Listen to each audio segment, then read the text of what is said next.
भेंट से तेरा गर्भ नहीं आई, बारे बार करूं वंदना सतगुरु शरणी माही, मंगत सतगुरु भेंट से तेरा गर्भ नहीं आई। नारायण रूप संगत के चरणों में नतमस्तक होते हुए, दोनों हाथ जोड़ते हुए, ओम ब्रह्म सत्यम सर्वाधार। आज का विषय है कर्मों का सुधार और ईश्वर कृपा। गुरुदेव ने कहा से महाराज जी से एक सवाल पूछ रहे हैं, महाराज जी पिछले जन्मों के फलस्वरूप इस जन्म में भी जीव अच्छे या खोटे कर्म करता है, तो कैसे मुझे छुटकारा मिले? प्रेमी, पिछले कर्मों के अनुसार ही ये मौजूदा जिस्म और इसकी आत्में बनती हैं, और इन आत्मों के जेर असर होकर ही जीव कर्म करता है। लेकिन घबराना नहीं चाहिए, हिम्मत करके सत्पुरुषों में लगे रहना चाहिए। हर इंसान के अंदर अच्छे और बुरे तरह के संस्कार रहते हैं। अगर सत्संग सेवन करके अच्छे संस्कारों को जागृत कर लेवे तो बुरे संस्कारों पर वे हावी हो जाते हैं। इस तरह से जीव अपने कर्मों का सुधार कर सकता है। सत्संग का यही इसलिए प्रभाव है। मनुष्य योनि में यही एक विशेषता है कि जीव अपने नुक्स और कर्मों को समझ सकता है और नुक्स पर काबू पाने की कोशिश करता है और अबूर पा सकता है। यहाँ तक कि मुमकिन है कि इस आवागमन से हमेशा के वास्ते मुक्ति हासिल कर लेता है। इतने शानदार महाराज जी ने किसी का हौसला नहीं गिराते, जो भी उनके शरण में आया है हर प्रकार के प्रश्न का जवाब देकर उनको तसल्ली दे जाते हैं। ऐसे ही एक और प्रेमी कह रहे हैं, महाराज जी से सवाल पूछ रहे हैं, प्रेमी महाराज जी आप एक अमुक सेवक बहुत कष्ट में है, आप उस पर कृपा करेंगे ताकि उसका कष्ट निर्वित हो जाए? प्रेमी, कर्म चक्कर अमिट है। फकीर खुद इस समय कर्म चक्कर की लपेट में 1.5 मास से आए हुए हैं, वे अपनी तकलीफ दूर नहीं कर सकते, किसी का क्या इलाज करेंगे? लेकिन आगे महाराज जी क्या कह रहे हैं, जिस विश्वास और प्रेम से इतनी दूर चलकर आए हो, प्रभु सहायता करने वाले हैं। अमुक प्रेमी तो वैसे ही इनको बहुत प्यारा है, ना जाने किस कर्म के चक्कर में इस समय वो लपेट में आ गया है। जन्म जन्मांतर के शुभ अशुभ कर्म सुख दुख देने वाले होते हैं। इस तरह इस जन्म में ना तो प्रेमी ने कोई ऐसा कर्म नहीं किया जिस करके उसको इतनी तकलीफ मिल रही है। प्रभु कृपा करे जल्दी खुलासा मिल जाए। ओम ब्रह्म सत्यम सर्वाधार। कितना प्यारा महाराज जी ने इन सवालों के जवाब देकर किस तरह से एक अशांत मन को शांत कर देते हैं। लेकिन बिना हरि कृपा मिले नहीं संता। जब तक ईश्वर की कृपा नहीं होती जीव को सदगुरु की शरण नहीं मिल सकती। लेकिन सत्पुरुष क्या करते हैं, वो तो अपनी रहमतों की वर्षा हमेशा करते ही रहते हैं। लेकिन जो जीव है वो अनमति है, वो इसको जल्दी समझ नहीं सकता। और छोटा सा भजन मुझे एक थोड़ा सा 2 लाइनों में आपको बता रही हूँ। मुझे अच्छा लगता है, अक्सर मैं गुनगुनाती हूँ। मैनी मेरा सतगुरु ऊंचा उचिया नाल मैं लाई,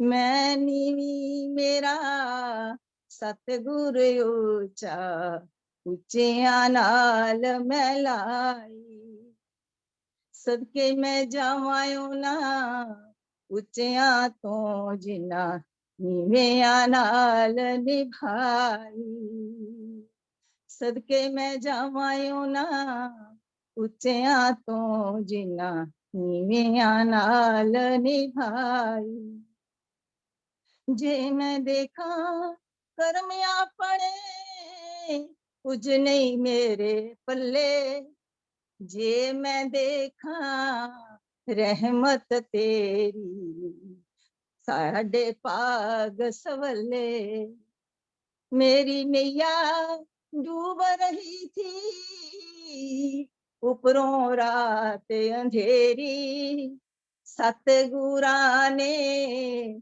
कृपा करके वहां पकड़ ली मेरी। मैनी मेरा सतगुरु ऊंचा, ऊंचिया नाल मैलाई, सदके मैं जावायूं ना ऊंचिया तो जिना नीविया नाल निभाई। ओम ब्रह्म सत्यम सर्वाधार।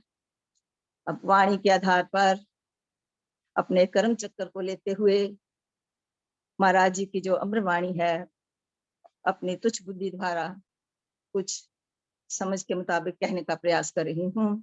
श्रवण कीजिए। कर्म चक्र संसार है, कर्म ही बंध स्वरूप, मंगत मिले तब शांति, जब पाए निज रूप। महाराज जी क्या फरमा रहे हैं, ये जो संसार है ये कर्मों का ही चक्कर है। कर्म करते करते इस संसार में बंधा हुआ है, कर्मों के स्वरूप में, बंधन स्वरूप में बंधा हुआ है, क्योंकि उसके जो सारे कर्म है वो स्वार्थ में ही है, इसलिए। लेकिन जब तक वो अपने अंतर्मुख होकर अपने निज स्वरूप की वो पहचान नहीं कर सकेगा, उसको शांति नहीं मिलती। तो महाराज जी इसके लिए उपाय बताते हैं। ऐसी जुगती करो विचार, कर्म बंध से होए निस्तार। इस प्रकार की युक्ति का विचार करना चाहिए, जिससे हमारे जो कर्मों के बंधन हैं वो छूट जाएं और हमारा इस संसार से बेड़ा पार हो जाए। लेकिन ये कैसे हो? महाराज जी कहते हैं, इच्छा कर्म प्रभु जी वधकाई। जीव तृष्णा लेकर नित प्रति रोज नई तृष्णा लेता जाता है, और तृष्णा को लेते हुए एक अजीब किस्म के भ्रम में वो फंस जाता है, जिसकी वजह से उसको एक पल भी शांति नहीं आती। जैसे जैसे वो भ्रम में फंसता है, कहता है मैं सुखी हो जाऊं, ये उसका भ्रम है। उसके लिए वो क्या करता है? भोग पदार्थ करता है। जितने भोग पदार्थ है, एक के बाद दूसरा, दूसरे के बाद तीसरा, बस उस भोगों के बारे में ही विचार करता रहता है। उसके लिए क्या करता है? सत्कर्म भी करता है, कुसत्कर्म भी करता है। इसलिए लेकिन ऐसे कर्म इतने ज्यादा हो जाते हैं कि महाराज जी कहते हैं कि इसकी गिनती का तो शुमार ही नहीं है, इसकी गिनती की नहीं जा सकती। इसके लिए क्या करता है? कभी पाप का विचार करता है, कभी पुण्य का विचार करता है। ऐसे भोग भोगने से उसे पाप मिल जाएगा, ऐसे भोग भोगने से पुण्य मिल जाएगा। इस प्रकार वो भटकता रहता है। पाप कर्म अनंत स्वरूप, भोगे जीव पाए दुख रूप। ये जो पाप कर्म है, इसका स्वरूप अनंत है, इसका अंत नहीं है। जितना जीव भोगता है, उतना ही वो दुखी रहता है। इसलिए महापुरुष कहते हैं, उन कर्म का विचार करना चाहिए। उन कर्म, जो भी ऋषि मुनि आए हैं, जो भी गुणी पुरुष आए हैं, उन्होंने हर प्रकार से लोगों को, हम सब संसारियों को ये बताया है कि जितना भी काम है वो पुण्य कर्म से जो आप हासिल कर सकते हो, पाप कर्म से आपको कुछ नहीं मिल सकता। क्योंकि पुण्य काम करने से ही उसका फल जो है हमेशा सुखदायी होता है। लेकिन क्या होता है, पुण्य को भोगते भोगते जीव अपने आप को कहता है मैं बहुत सुखी हो गया, लेकिन सुखी कहाँ होता है? अंत में वो फिर दुखी हो जाता है। इसकी क्या वजह है? एक तरफ से तो कह रहा है मैं पुण्य कर्म कर रहा हूँ, कर्म कर, ये माया का जाल ऐसा घना है, करते करते वो शुभ और अशुभ दोनों प्रकार लग जाता है। तो फिर क्या होता है? आपने अनेक कहा कि अनेक प्रकार के जन्म में वो फिरना शुरू कर देता है। इसलिए कर्म के जाल से कैसे छुटकारा हो, कर्म के जाल से कैसे छुटकारा हो, इसको कैसे शांति मिले?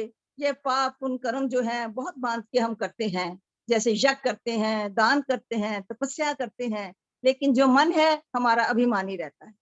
एक मिनट भी उसको चैन नहीं रहता, क्योंकि जो अभिमान का विकार है इस जीव को आकर पकड़ लेता है।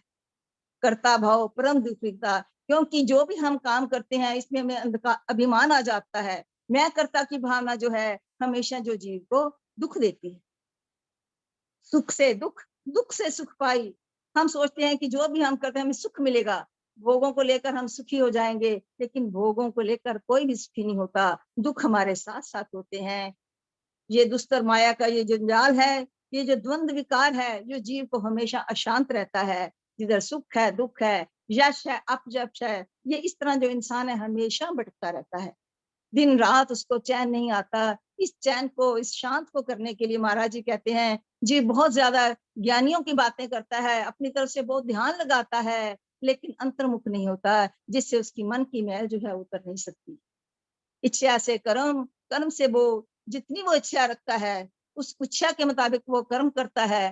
कर्मों के मुताबिक ही, कर्मों के अपने भोग पदार्थ जो इकट्ठे करने शुरू कर देता है, और हमेशा कभी दुखी हो जाता है, कभी सुखी हो जाता है।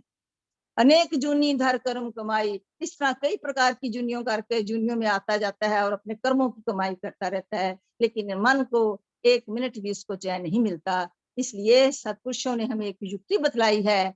उन्होंने कहा है कि सत मार्ग की खोज करो। सत मार्ग क्या है? सत्संग।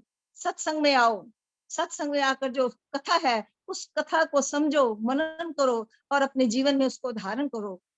तब जाकर हमें पता चलेगा कि सत्य क्या है। सत्य तो एक ईश्वर है, वो सत स्वरूप है, वो अजर है, वो अविनाशी है।